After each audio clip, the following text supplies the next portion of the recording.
Did you sleep well, Mr. Connors? I mean, Max. Would you like some Hella? toast?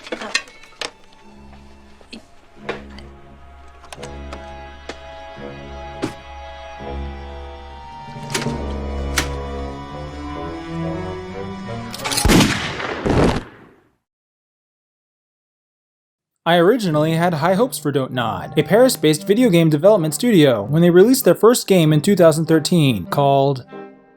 fuck it, I forget. Mommy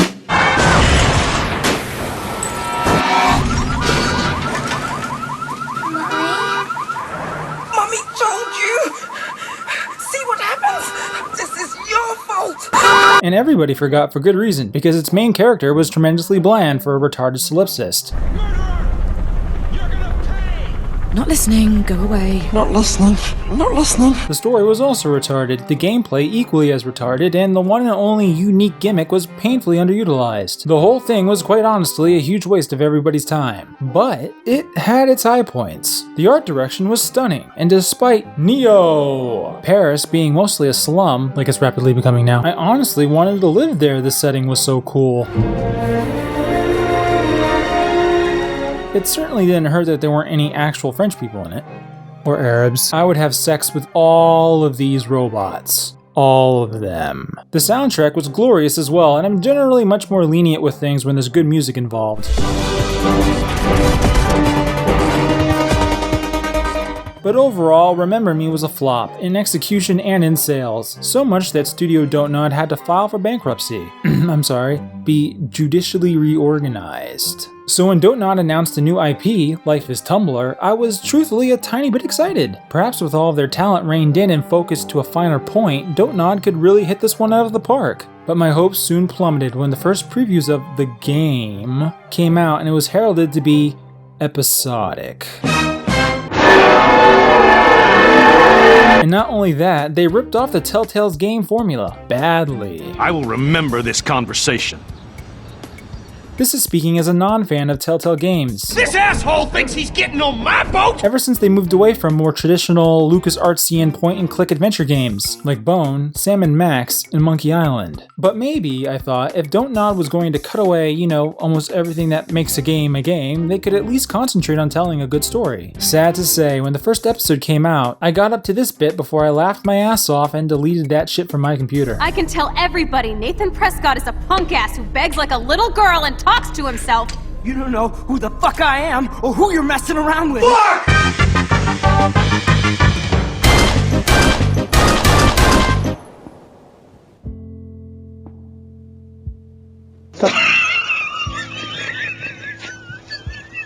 Then I watched the rest of the season by way of YouTube Let's Plays, because I hate myself. So yes, intelligent viewer, none of this footage is actually mine. For one thing, fuck, do you need a much better computer than I've got to record any of this shit? And for another, Life is Tumblr features so little gameplay that it'd be virtually impossible to tell that I even stole the footage in the first place. Aw yeah. Wait, there's just so much wrong with this game that I don't even know where to start. Well, how about the characters? We have Mad Maxine, a very boyish-looking hipster from Arcadia Bay, Oregon. She's a photography student at an art boarding school, and her claim to fame are her selfies. Not even joking. She takes selfies. She's lauded for taking selfies. Welcome to parenting in 2015.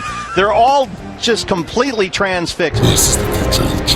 Her personality boils down to the robust decisiveness of Shinji Ikari and the fiery ambition of Katniss Everdeen. That is to say, throughout Life is Tumblr, Maxine does next to nothing of her own volition. She is little more than a personified reaction to the events surrounding her, and she's dragged along by the whims of other, more autonomous characters. She's the epitome of the self-insert surrogate. Also, and this is admittedly rather petty of me, her voice grates on me something fierce. If I'm not looking through a viewfinder, I'm looking through a window. Always looking. It's got that wobbly, perpetually on the verge of tears cadence to it that drives me up a wall. This makes me so sad. It reminds me a lot of Ellen Page, but it's nowhere near that bad. Different waves of representing women and, more stories for... Please make it stop! Maxine also has time travel powers. Well, and teleportation powers too. We'll get to that later. Next up is Chloe. Chloe is, to put it simply, a cunt. Bang! Jesus. Bang, bang, bang, bang, bang, bang. Hey, what the hell? A bona fide grade A Cora tier cunt. Who could have possibly seen this coming? There's just so much cuntiness that it would take way too long to go through all of it. But here are the highlights. Is a high school dropout who apparently does nothing better than smoke weed and live parasitically on her stepfather's dime. Strings along Maxine in every crime she commits and pressures Maxine to abuse her powers whenever she sees fit. So we should figure out how to best use and abuse your power. Will steal from a handicapped fund. Will shoot a man to whom she owes money and his dog with her stepfather's gun just because she can. Is incapable of doing anything herself and faults everybody but herself for her failings. Chloe, you can't keep blaming me and everybody for everything wrong in your life. I gotta blame somebody, otherwise it's all my fault. Fuck that. And so much more. Stop treating me and my mom like we're your family platoon. Hey, leave Joyce out of this. I wish you'd leave Joyce, like now.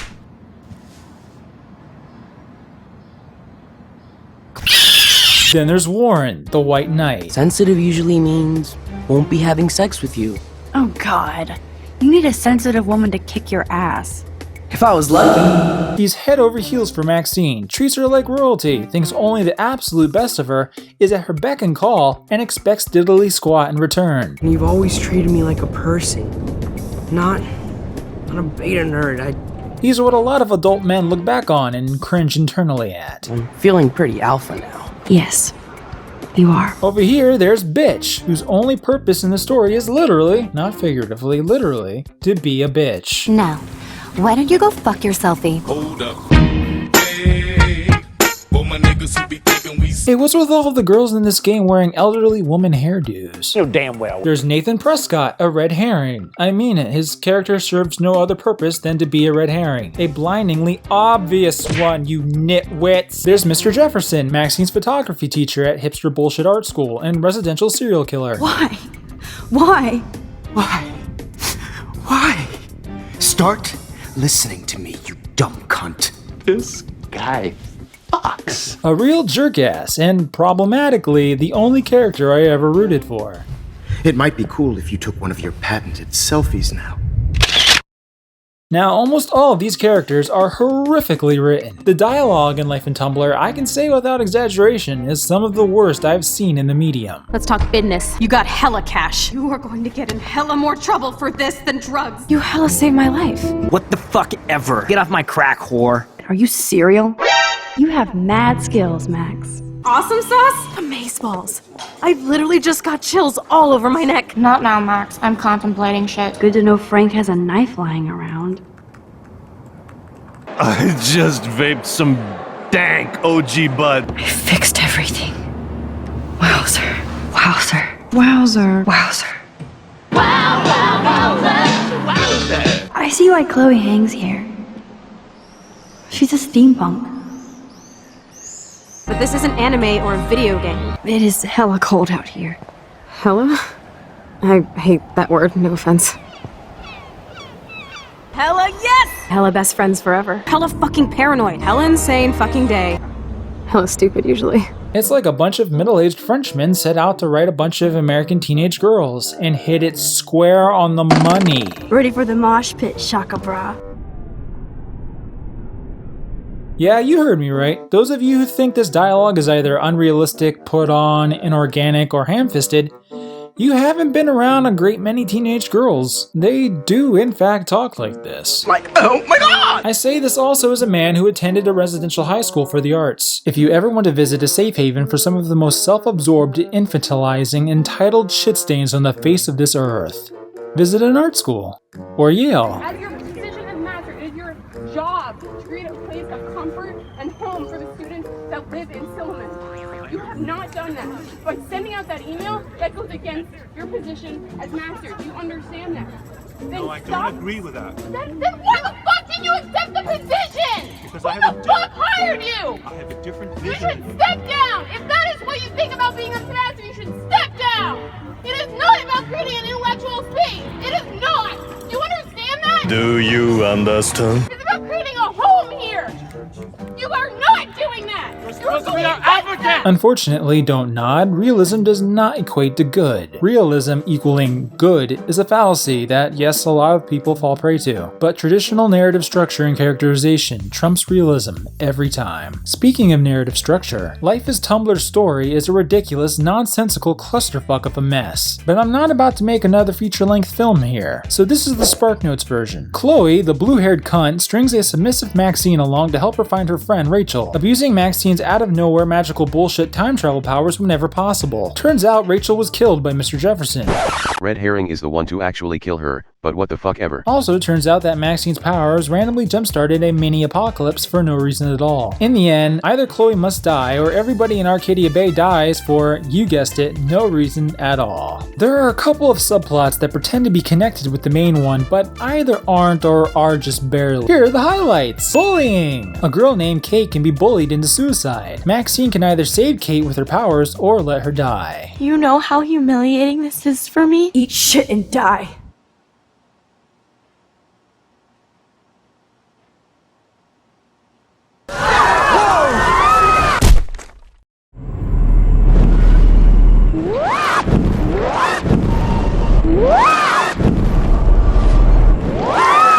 Bottles! Can you find 5 bottles while I prep the shooting range? Wait, another. It's so quiet and primordial out here.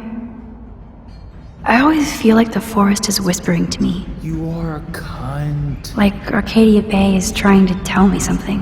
You are a cunt. I just have to figure out the message. Cunt. Thanks, Max.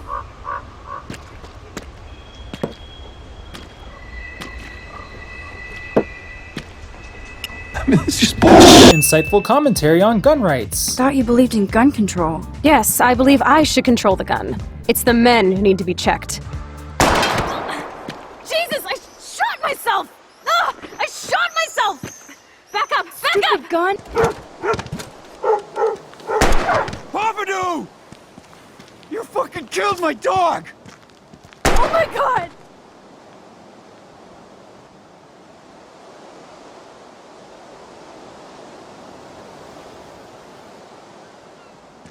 The Butterfly Effect. Maxine visits an alternate timeline where Chloe is not an abominable thunder cunt. Instead, she's a cripple in horrible acute pain due to a car crash. Life is Tumblr tries to pretend this is worse. You're kind and sensitive when you don't even have to be. Grow up! God, you're not the only one in Arcadia Bay with problems. Kate Marsh almost... Yes, Kate Marsh almost killed herself. Such sad, okay? That doesn't make me feel any better about my fucked up life. Get it? You are a cunt. You are a cunt. Niggers. This guy's whole character. I was eating those bees! A Silent Hill-esque nightmare sequence where Life is Tumblr is actually self-aware? I only wanted to do the right thing. No, you only wanted to be popular. And once you got these amazing powers, your big plan was to trick people into thinking you give a rat's ass. You're a goddamn hypocrite. You fucked up time and space for your precious punk Chloe. Do you really think she's our friend? That she respects us in any way? Man, you are so stupid. Holy shit, can this be it? Is a developer finally gonna call out their audience on liking such a gigantic pile of shit? Nope. Lesbians. Kind of. Maybe. I'm not sure. It's not especially clear. And so much more insubstantial bullcrap. Alright, to get into specifically why and how none of these characters and plots come together would be an impossibly lengthy feat. So instead, I'll focus on the central story / game mechanic of Life is Tumblr, Maxine's time manipulation powers. I love time travel in fiction. I could do a whole series of reviews for time travel across many entertainment mediums. I love that shit. But let's be honest, time travel in fiction mostly sucks. Not because it's unrealistic or, God forbid, unscientific, because by most accounts it would appear that time travel is fundamentally impossible. So yes, in fiction some laws of physics must be bent to pull it off. The problem, however, rests with the fact that so few stories will stick to their own made-up laws. Here are some pieces of time travel entertainment that get it right. Life is Tumblr is not one of them. For starters, there's no reason given as to why Maxine suddenly receives time manipulation powers. None. So fuck that very much. Let's break down her power. Maxine's shtick is to reverse time a la Riley Rewind. When she goes back too far, which is only a minute or so, she gets a headache, and if her powers need to cut off at a story dramatic moment, she gets a fuck you nosebleed. While Maxine can reverse the world around her, she herself stays stationary. Well, not totally stationary, as her power would imply reversing the Earth's rotation and its 30 km/s orbital speed around the sun, so she's somehow moving in perfect synchronization with the planet. And that's fine, but this means that Maxine's manipulating both time and space, that she has the ability to spatially warp herself across a short distance. In essence, she's teleporting. To illustrate this, if a minute ago Maxine stood in one spot, but then moved to another spot and went back in time a minute, it would be as if she jump cut herself from over there to over here. However, nobody in this world acknowledges this. Maxine will teleport before their eyes, and they simply do not care. When Chloe asks for proof of Maxine's power, a simple teleportation could have done the trick, but Life is Tumblr never thought of that, so it doesn't happen. The game acknowledges her spatial powers in a small number of puzzles, and Chloe accepts her teleporting at least once. But other than that, Maxine is teleporting all over the damn place, and nobody gives half a flying fuck. So what does Maxine use this power for?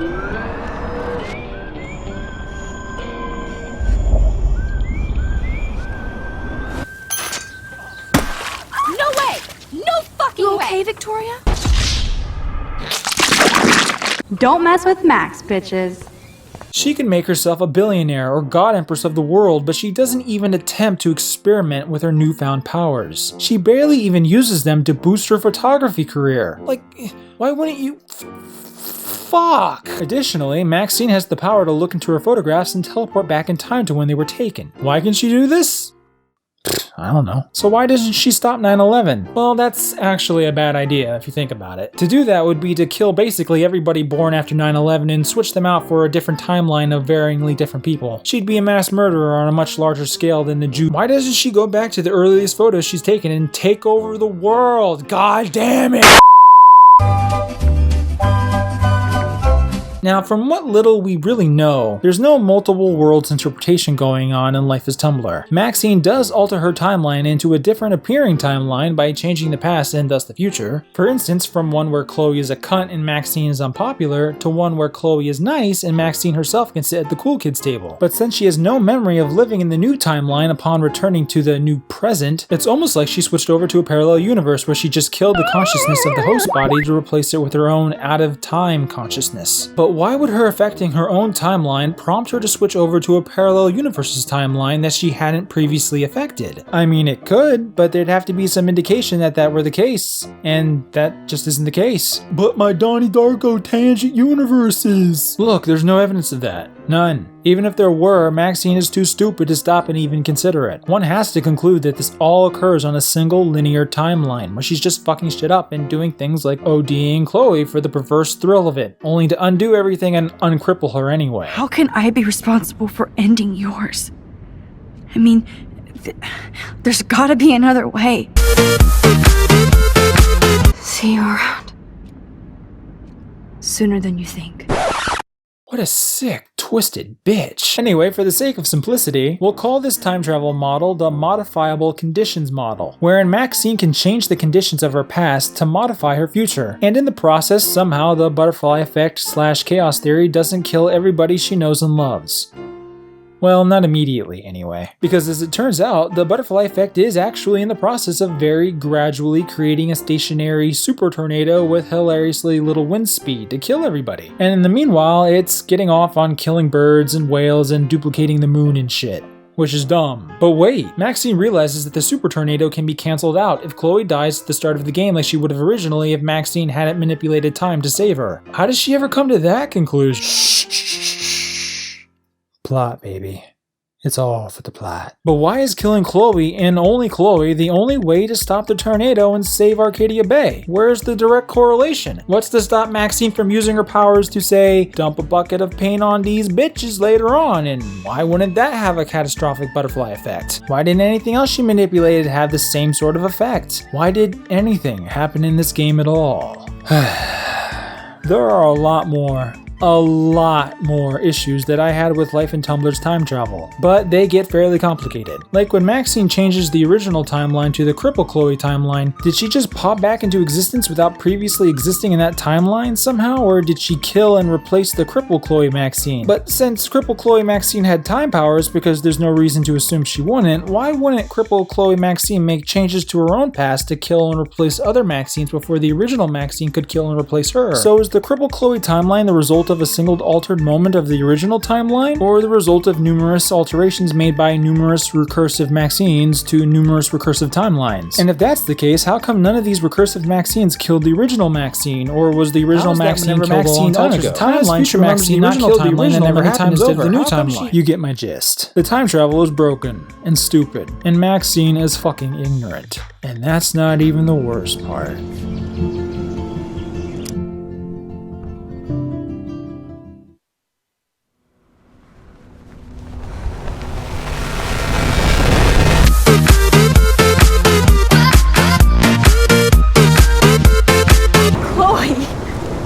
I can't make this choice!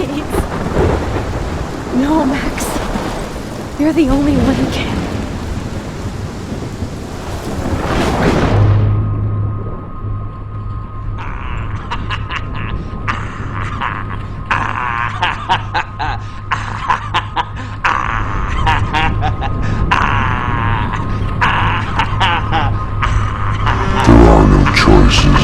That's right, only one decision matters to the story. One. No matter what you do, no matter how you play the game, you will only ever arrive at this singular, all-encompassing decision. And here it is. Kill the cunt, save the bae. Keep her alive, kill everybody else. Gee, I don't know if I can decide between the...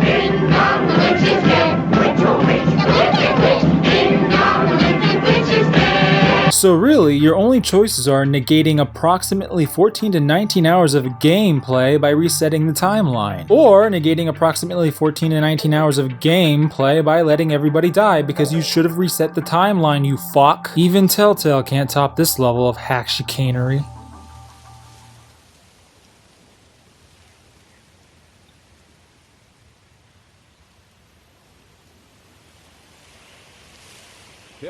When you kill Chloe, well, you get to go all lesbians. Who would have guessed? And then Maxine kills and replaces her past self to ensure that Chloe is shot in a filthy high school bathroom. It's the powers of best friendship.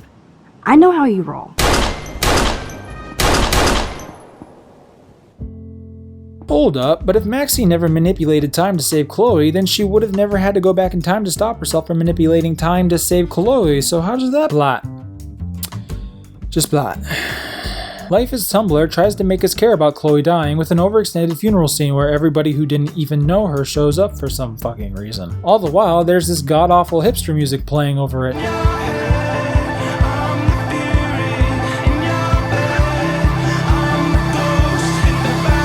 What happened, Dontnod?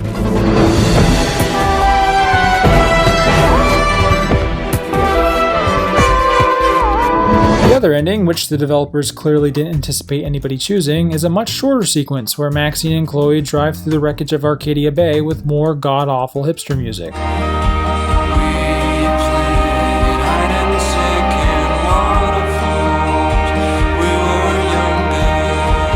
The looks on their faces after they see that they've killed everybody, though. Priceless. There are some things money can't buy. For everything else, there's hella cash. And to think, this was Dontnod's first real success. This is what garnered them attention and acclaim. And so this is what they will make more of. Not necessarily out of any desire to, but because of supply and demand. They will pump out more of this sewage, and then more, and even more, and collectively will metastasize, like a series of tumors, embedding itself further and further into the decaying underbelly of the video game industry. Mimics will rise from its putrid residue, just as Life is Tumblr came spewing out of the odious slime trails of Telltale Games. imitations. And these imitations will become ever more cheaper, ever more artificial, ever more stagnant. But nonetheless, they will compound into the pus-filled, rotting mass that has become narrative-driven gaming, and you will do nothing but lay back on your haunches, eyes glazed, imbibing what dripping excess you can from its floppy, sunken taint. Because you've made your stinking, festering, separated bed, and you will lie obediently in it as the world around you goes dark.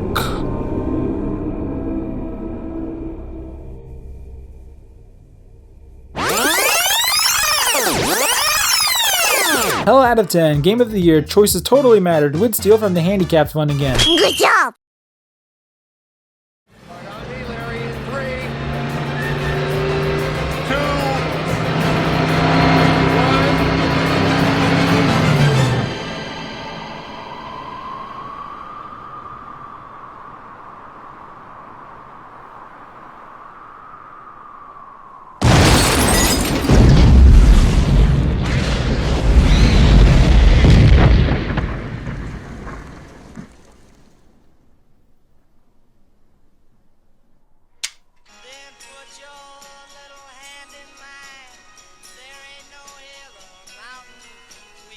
Nuts.